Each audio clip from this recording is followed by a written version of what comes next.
唉，今日試圖嚟講下呢隻撈嘅第二宗罪啊，就係咧佢個 chapter ring 入邊咧有條花痕嘅。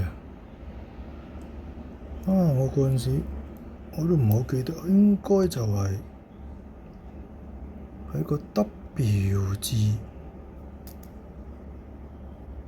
喺個撈呢度呢個 W 字隔離有條花痕，係咪咧？我都唔敢肯定，反正就係個 chapter ring 嗰度有一條花痕咯。係咪呢個 number 嘅隔離咧？可能係呢度有條痕咁啊。咁我拎咗返去整嘅，即係整個七宗罪順便整埋咯。咁佢就真係同我整走咗嘅。我唔知係佢磨一磨佢省走咗定係咩咯。唉，所以你話撈係咪完美咧？絕對唔係咯。Good。